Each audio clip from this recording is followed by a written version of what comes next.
There was a fire at our house. To save my sister, I ran back into the flames despite the danger and got her out. In the process, I ended up horribly scarred and severely injured. At first, my sister cried by my side saying, "Sis, don't worry. I'll take care of you from now on." My stepmom and dad were really sorry in the beginning too. But as time went by, with the huge medical bills, they lost patience. Eventually, they listened to my sister's suggestion to start streaming online to seek donations. The videos went viral, and they got a taste of the money. They stopped my treatment and just let me leave the hospital. After multiple infections and the exhausting streaming schedule, I died during the last stream. When I opened my eyes again, I had gone back to the day before the fire. My sister said, "Sis, I want to wear that dress you bought last time. I still think the one you picked is prettier." Her voice pulled me back to reality. Mary was trying on clothes in front of the mirror, and I saw my perfectly fine face reflected back at me. I was stunned for 2 seconds, and then tears just streamed down my face. I had been reborn the day before the fire. When Mary saw me crying, she looked a bit annoyed. "Sis, don't be so stingy. It's just a dress. You work now and don't even wear such pretty clothes. Might as well let me have it." She twirled in front of me, showing off. I forced myself to smile at her, trying to suppress the disgust inside. "Sure, it looks great on you. You can have it." In my past life, as part of this blended family, I always did what I was told. I was scared my dad would abandon me, so I was extra caring and loving to the sister born after me. I was 5 years older and always gave way to her. I never thought my worst nightmare would start because of her. After the fire, she acted like she was the perfect sister on camera, feeding me, getting me water, applying ointment, making everyone think she was as kind as she was beautiful. But off camera, she would pour scalding water into my mouth to prevent me from screaming for help. Now that I've tried everything and failed to get even a hint of conscience from her, this time she's going to know what my suffering is like. Just like last time, Mary bragged to Dad when she went out, with my stepmom pretending to scold her. "Why are you wearing your sister's clothes again? I've told you not to take her stuff." Mary just looked smug and nodded towards me. "My sister gave it to me. She said it looks better on me." Dad laughed, patting Mary's head. "Yep, I think it suits you more than Jenny," he said, pleased. Watching their happy little trio, I felt nothing. I knew Dad would leave for a business trip tonight, and the fire would start after midnight. At 2 in the morning, when the smoke filled the air, I grabbed my pre-packed bag and ran out without looking back. I didn't want to shout for anyone inside, but unexpectedly, my stepmom was already outside. When she saw me, her expression didn't show relief, but something close to disappointment. With feigned urgency, she grabbed my hand like last time. "Why didn't Mary come out? Jenny, go get her. She must be terrified." Seeing me not moving, she got more desperate, begging me, "Please, I'm begging you." Those were the same words I heard in my previous life, and I didn't want to hear them anymore. I shook her hand off, heading for the fire escape. I wasn't going to be the fool again. I knew better now. Our neighborhood was far out and the roads were packed. Even if the fire department was called, it'd take a while for them to get here. Watching the smoke grow and the fire spreading, I couldn't help but let out a grim smile. I'm just a girl, and I'm scared of this fire. "Aunt, we should wait for the firefighters. They're the professionals for this." Stepmom caught me calmly heading downstairs and wouldn't let go, showing her true colors. "Are you deaf? Your sister is inside. You won't rescue her? You can't leave. Go save her now," she screamed, coughing from the smoke. I covered my mouth and looked at her like she was crazy. "She's your daughter. Why don't you save her?" "I'm not going back in." Outside, the crowd who had evacuated was watching the dramatic scene unfold.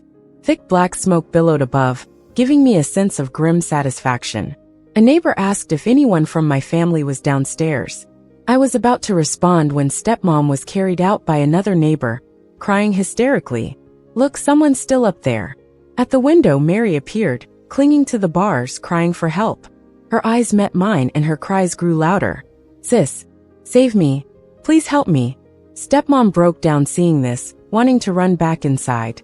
But no one would let her do something that would lead to her death. She fell to my feet, gasping between sobs. "Jenny, I'm begging, please go save Mary, help her. I just looked confused and pointed to myself. Me? In that huge fire? Are you trying to kill me? I'm not going, I'm terrified. I wondered where she got the nerve to ask, after saving herself first without a thought for her own daughter. The thought hit me hard as I watched her crying pathetically, and then glanced at Mary still frantically gesturing for help. An alarming idea crossed my mind. There were a bunch of strong young guys watching the scene unfold, but why was I the one expected to save her? Go save her, she's your own sister. If anything happens to her, I won't live either. My stepmother was yelling and cursing when I didn't budge. You've been a cold-hearted brat since you were young. Even if you don't like Mary, you can't just watch her burn. My poor child, having a sister like you. If I weren't so old, I'd rescue my poor daughter myself. I gave my stepmother, who was putting on quite a show on the ground, an internal eye roll. If she's going to die, let her burn. Our neighbors started talking among themselves. It's such a pity. I wish David were home. Exactly, who's gonna rush into such a big fire? It's strange. How did this fire start in the middle of the night? A man with a cigarette in his mouth walked up. You've got no conscience, not even going to save your own sister. I looked at him with a smile. Why don't you go, uncle? You seem like a good-hearted guy. If you bring my sister out, we'd all be grateful. The man lost his cool and shot me a glare. If it was just starting, I would have gone in. Now the fire's huge. Do you think I'm stupid? I replied coldly. Then do you think I'm stupid to go in now? If you're not going to save her, quit talking. Anyone can criticize after the fact. Just then the fire trucks arrived, even quicker than in my last life. My stepmother, looking like she'd seen salvation, started bowing repeatedly to the firefighters. Please save my daughter. I'll give you anything, just please. She was so desperate that she bled from her forehead, and yet no one stepped in to stop her. I feigned annoyance at her. Auntie, this is all your fault.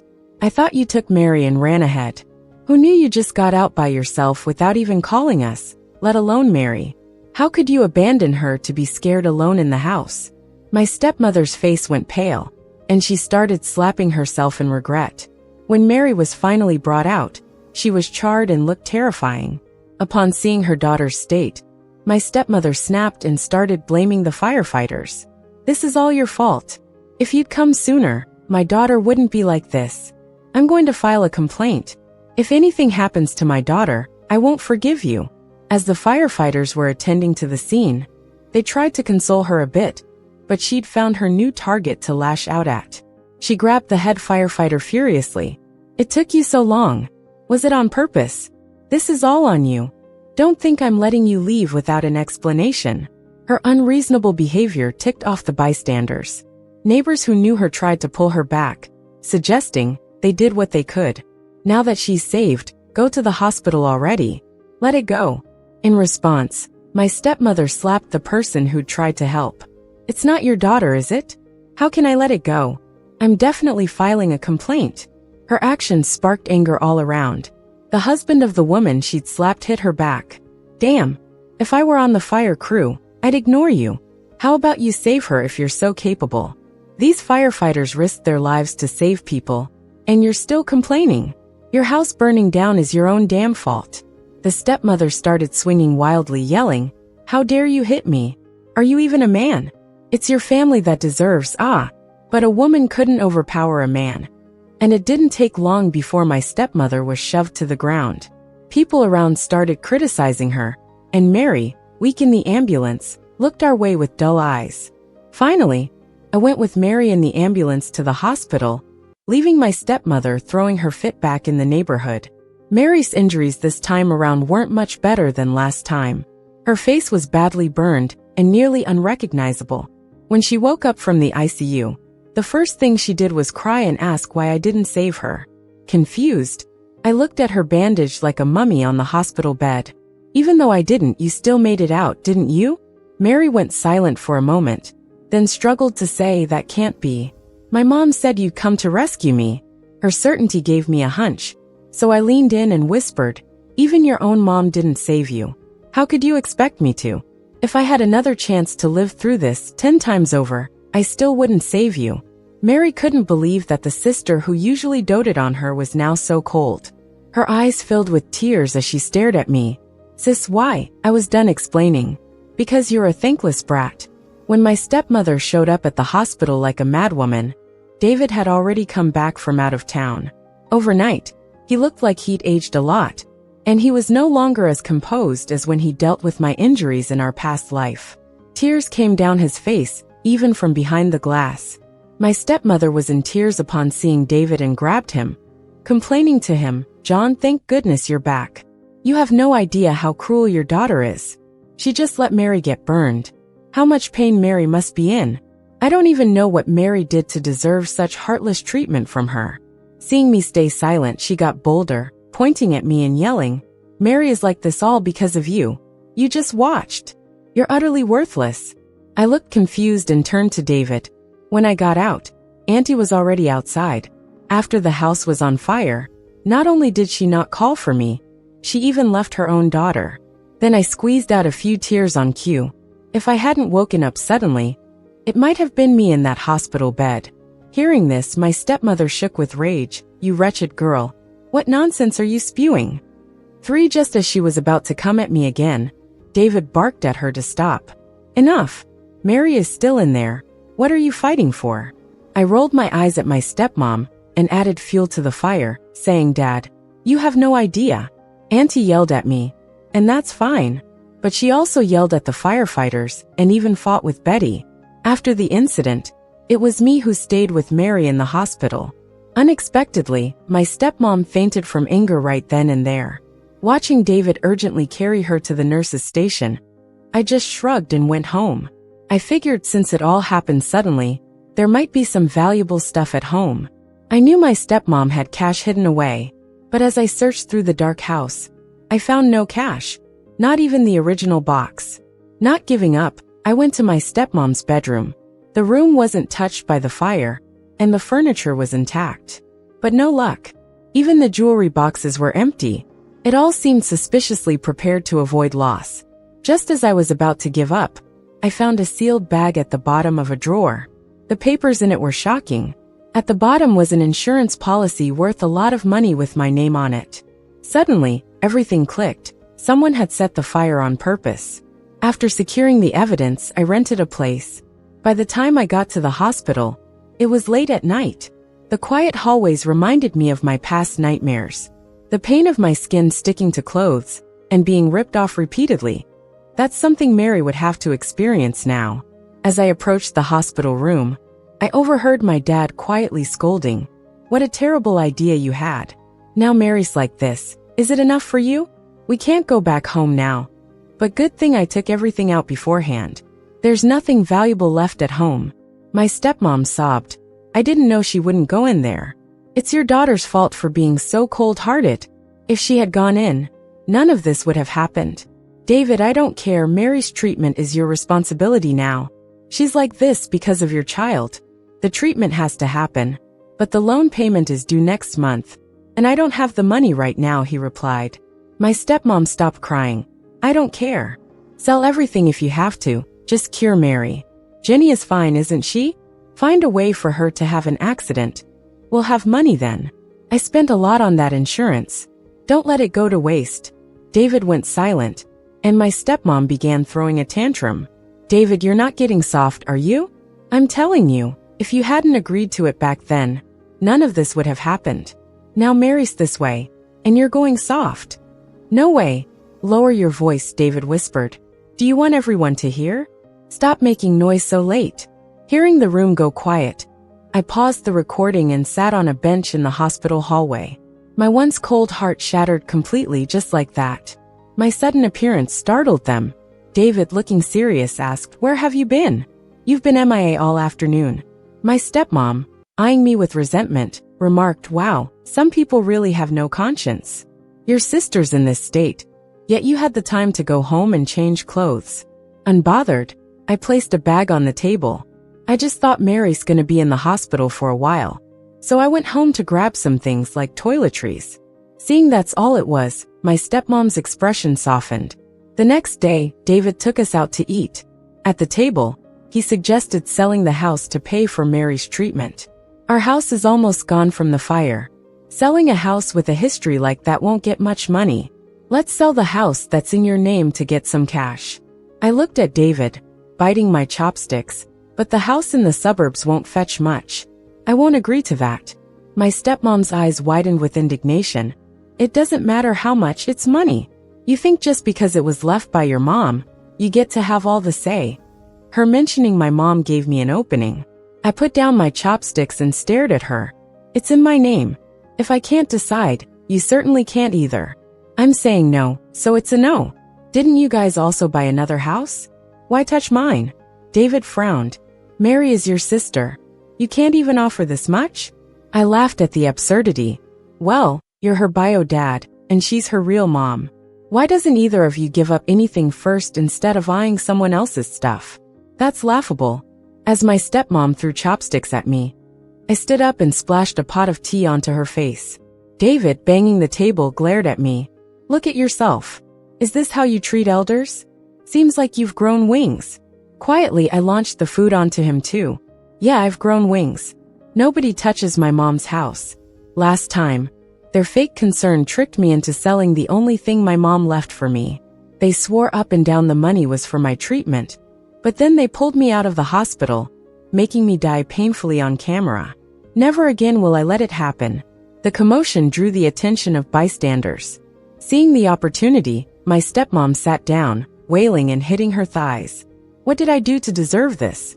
Raising a child only to have them treat you like this. This isn't a child, it's a bane. How can anyone go on like this? More people gathered around, and some were quick to criticize me. How could you treat your parents like this? Hurry up and help your mom up. David was comforting her on the side, looking pitiful. I didn't bother with a second glance, and just walked away. But I still had to go to the hospital because, honestly, compared to my last life where I died without treatment, Mary's situation was much better. She's been using tons of imported pain pumps every day. Maybe it's because my stepmom told Mary all about my actions these past few days. When Mary saw me again, she didn't call me sis like she used to but instead screamed and yelled at me. As I watched Mary throw things at me, my smile grew even wider. I put on a mock surprised look as I saw her face without the bandages. Wow, Mary, what happened to you? Mary's screams echoed through the entire floor. Why don't you just die? Jenny, you're such a jerk.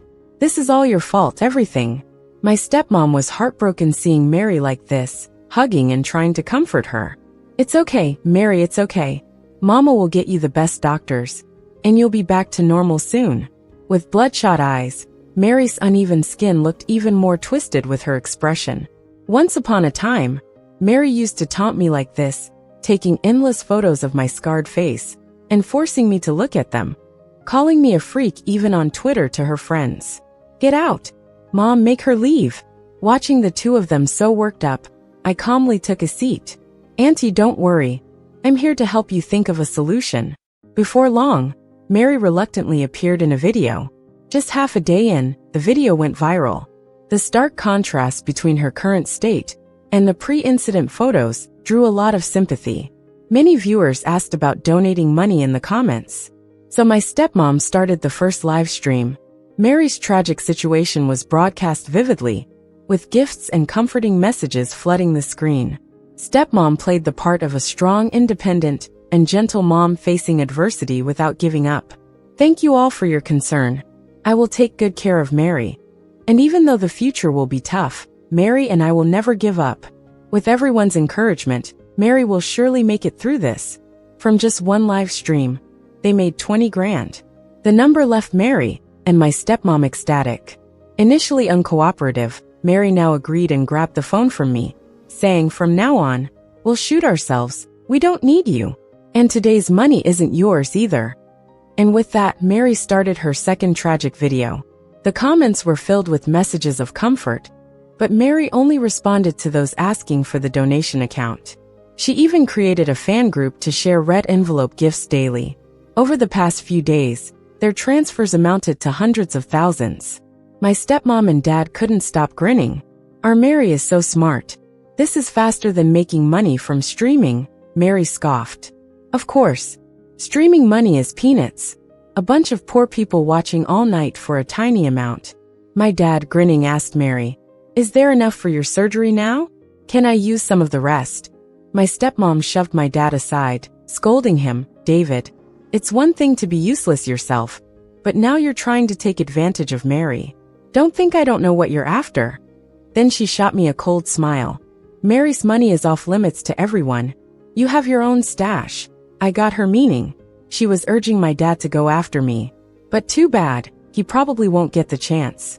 Mary went quiet for a bit, then looked at me as if something clicked in her mind, frowning and shouting, Jenny, why are you just standing there, showing off that you weren't burned? You annoy me, get out already. My stepmom rolled her eyes too, being pretty is useless. Even with Mary like this, she's 10 times better than you. I nodded with a smile, not disputing. That's true, Mary. With this streaming, she might become the next big influencer.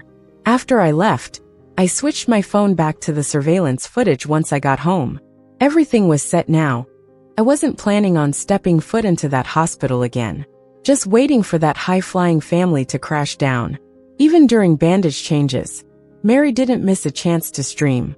Despite wincing in pain, she smiled for the camera. Soon my stepmom joined the frame, tearfully pulling my dad in too. Thank you all for your attention these days. Although Mary is seriously injured, I believe with your company, our Mary will recover soon. My dad then, with teary eyes and a choked-up voice, started his act. We weren't planning to ask for help, but that fire burned all our savings. We had no choice but to open the donation channel. It's all my fault. My useless self. My dad slapped his face repeatedly, while Mary feebly wiped his tears. Dad, don't do that. It's not your fault. Look, I survived. That's what matters. We can earn money again. As long as the family is okay, that's the most important thing. My stepmom tearfully joined the sorrow act. Mary is right. Having so many kind people help us is already such a blessing. They ended the show with them huddling together, crying, moving the viewers so much that virtual gifs flooded the screen, obscuring the comments.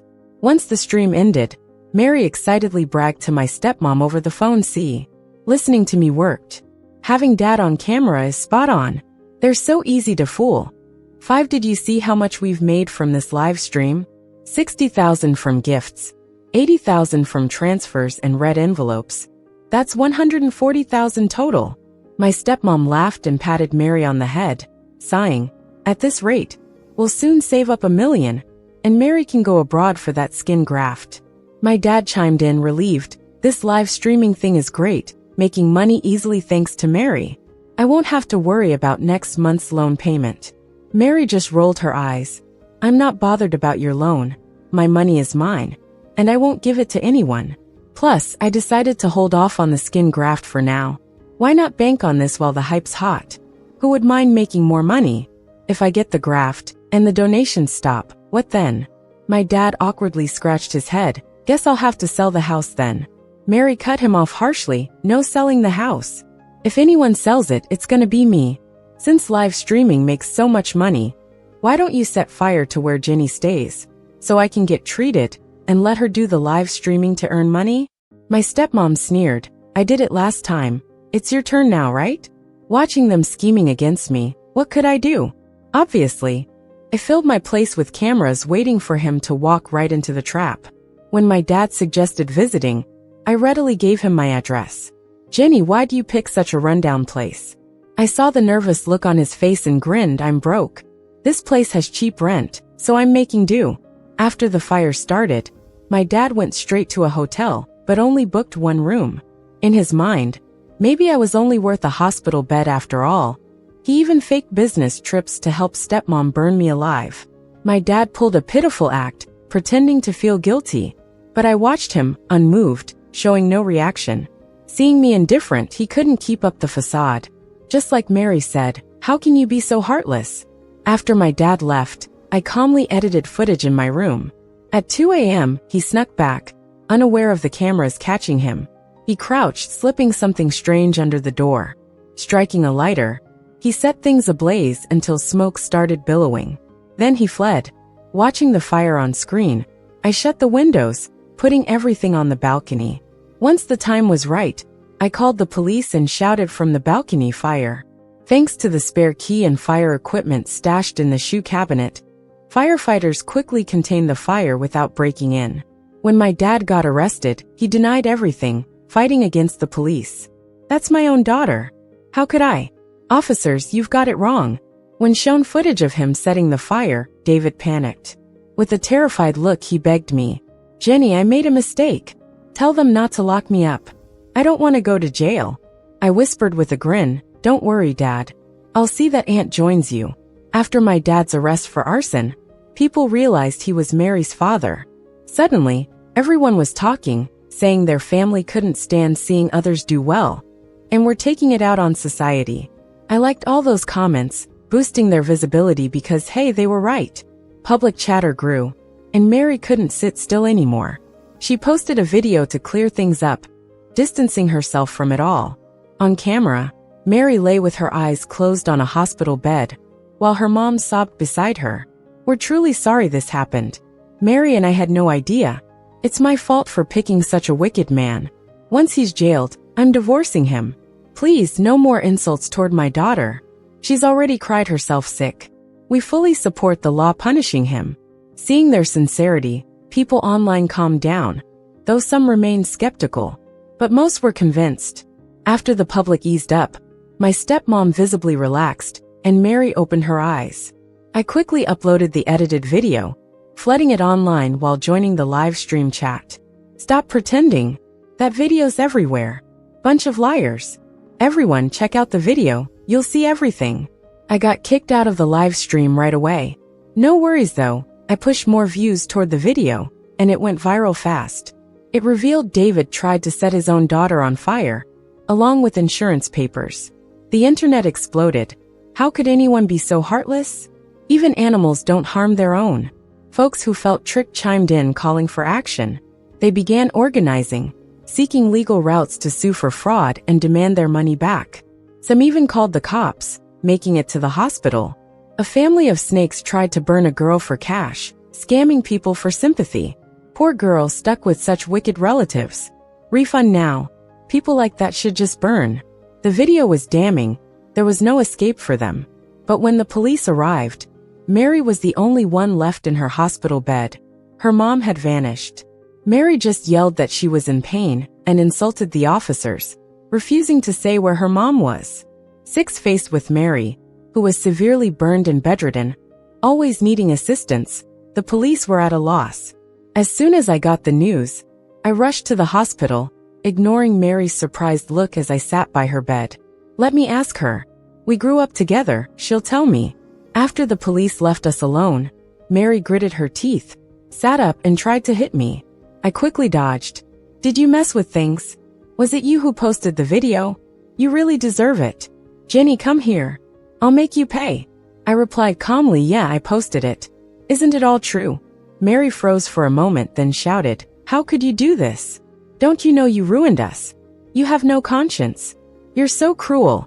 Hearing such shameless words, I laughed out of anger. I grabbed her chin roughly, forcing her to meet my gaze. "No conscience? Cruel? How can you say that? When you guys plotted to leave me in the fire, did you think about conscience? Or when you deceived kind-hearted folks, using their sympathy for money, was that conscience?" I pressed my nails into her healing skin like Mary did to me in a past life. Blood trickled down from her neck. Mary shivered in pain, curled on the bed speechless. I looked at her coldly. "Where did your mom go?" Mary played dead, not responding no matter what. So I poured boiling water into her mouth, and Mary broke down. Coughing and crying, she said, I'll tell. Sis, please don't. It's all my mom and dad's doing. I never meant to hurt you. Where is she?" After Mary revealed her mom was in the countryside, the police quickly arrested her. Following an investigation and discovery of the same residue at 2 fire scenes, my dad and stepmother finally confessed to everything. Because of business losses, my dad borrowed from loan sharks. But business didn't improve, it was near bankruptcy. In such desperation, my stepmother and dad cooked up the plan to kill me for insurance money.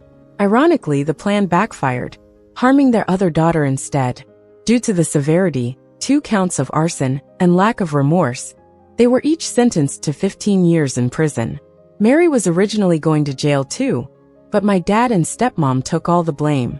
Pressured by me, Mary refunded the money back to the donors, avoiding criminal charges. But without money, treatment at the hospital had to stop. So I took Mary back home, watching her fall from the wheelchair and struggle to crawl toward the door. Seeing the terror in her eyes reminded me of my past self. I smiled. Didn't you love live streaming? Come on, your followers are waiting. The end.